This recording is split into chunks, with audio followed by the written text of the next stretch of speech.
Com a crise do coronavírus, tudo mudou. Muitas empresas mostraram que são mais importantes do que nunca. E mesmo com o isolamento social, muitas se fortaleceram nesse período. Exemplo delas são as empresas de tecnologia e de serviços digitais. Mas também outros setores mostraram certa instabilidade e alguns investidores mudaram seus pensamentos a respeito dessas empresas.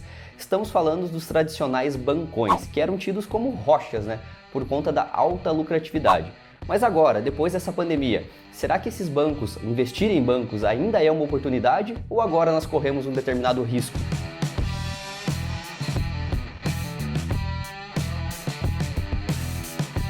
E os bancos sempre lucraram bilhões. Normalmente esses lucros eram anuais e nos últimos anos esses lucros cresciam de bilhões em bilhões, como vocês estão vendo nessa notícia aqui. O lucro dos 4 maiores bancos sobe em 15%, atingindo a marca aí de 59 bilhões. Essa notícia é do ano de 2019. Mas antes de nós continuarmos aqui e explicar para vocês se realmente investir em bancos no futuro vai ser um risco ou uma oportunidade, já não esquece de deixar o like, se inscrever no canal, inclusive confere aí, você é inscrito no canal? Se não é, clica no se inscrever, isso não custa nada e nos ajuda aí a sempre continuarmos crescendo. Também lembrando, pessoal, aqui embaixo na descrição vocês vão encontrar um link de um relatório da Levante Investimentos que fala tudo a respeito dos bancos aí, inclusive até trazendo algumas informações importantes. Mas assista esse nosso vídeo até o final, que no final nós vamos falar o porquê que esse relatório é tão importante para você. E esses 4 bancos que nós mostramos a notícia aqui para vocês são os 4 gigantes do Brasil, pessoal. É o Itaú, o Bradesco, o Santander e o Banco do Brasil. Então, em 2019, esses 4 bancos somados chegaram aí na casa dos 59 bilhões de reais.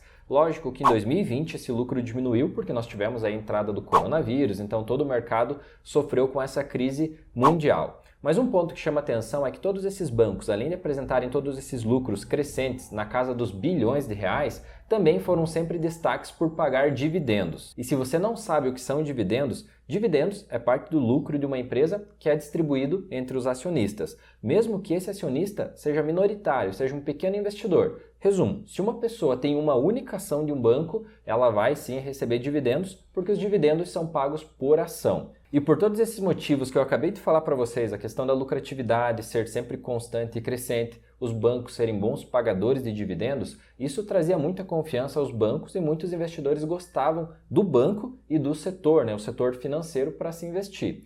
A questão que fica é que 2020 foi um ano de muitos aprendizados e todo mundo percebeu a importância do digital. Mas e aí, será que esses grandes bancos que têm essa presença física tão forte, será que isso abalou esses bancos? Será que a partir de agora nós não vamos ter uma nova tendência nesse segmento? Isso que nós vamos abordar nesse vídeo aqui para vocês. E como todos sabem, muitas coisas vêm se digitalizando, Coisas que 5 anos atrás era necessário você ir até uma agência para fazer, hoje em dia você pode fazer tranquilamente pelo aplicativo do seu celular. Como, por exemplo, trocar um cheque ou depositar um cheque, Você precisava ir até um caixa eletrônico ou até o caixa da sua agência para fazer esse depósito. Hoje em dia, pelo app do seu celular, você você tira uma foto desse cheque, E ele é compensado normalmente, sem você sair de casa, de qualquer lugar onde você esteja. Se observarmos, apenas 5 anos atrás, o mercado financeiro era totalmente dominado pelos grandes bancos, os tradicionais, com as suas agências físicas. E isso está mudando aos poucos aí nos últimos anos com a entrada dos bancos digitais. Então podemos ver aí C6 Bank, Banco Inter, Nubank, Sofisa, entre vários outros bancos digitais que estão chegando ao mercado financeiro totalmente isentas, Aquelas contas que você não tem nenhuma tarifa, tem o cartão de crédito sem anuidade, coisa que era bem comum quando você utiliza um banco tradicional. Esse fator da digitalização e a entrada de novos concorrentes no mundo digital fez com que os investidores literalmente ligassem um alerta, uma luz vermelha aí. Por quê? Porque agora os bancões não estão mais sozinhos nesse mundo, Eles já têm concorrentes. E isso pode afetar, sim, na margem de lucro desses gigantes. E o resultado disso tudo é que os grandes bancos tradicionais começaram também a fazer um processo de digitalização. Ou seja, eles começaram a diminuir os números de agências físicas, como você pode ver nessa imagem que está aparecendo aqui para você. Para que isso? Para reduzir custos e aumentar a eficiência. Por quê? Porque o mundo digital ele é mais barato, Imagina, você não precisa ter aí 1.000, 2.000, 3.000 agências físicas, sendo que você pode fazer a mesma coisa tudo de forma digital, sem fazer com que as pessoas vão até a agência física para resolver os seus problemas financeiros. E algo que é perceptível na redução dessas agências é que as agências de grande porte estão se transformando em agências de médio porte. As de médio porte estão migrando para pequeno porte e as de pequeno porte estão se transformando em pontos de atendimento.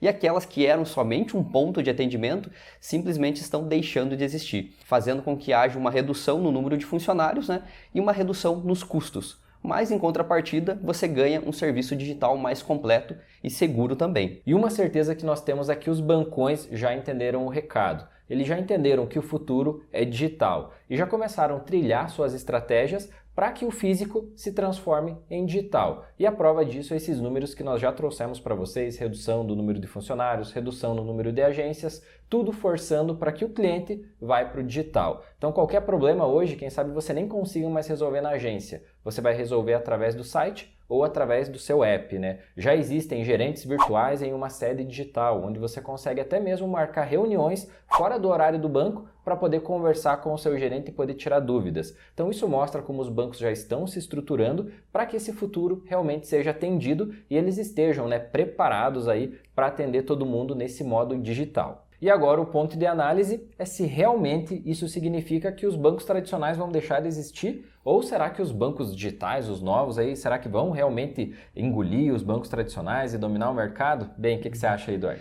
Provavelmente não, né? E o porquê disso é que os bancos tradicionais, literalmente, eles têm uma carteira de clientes muito grande, né? E qual é o processo que eles vão ter que fazer?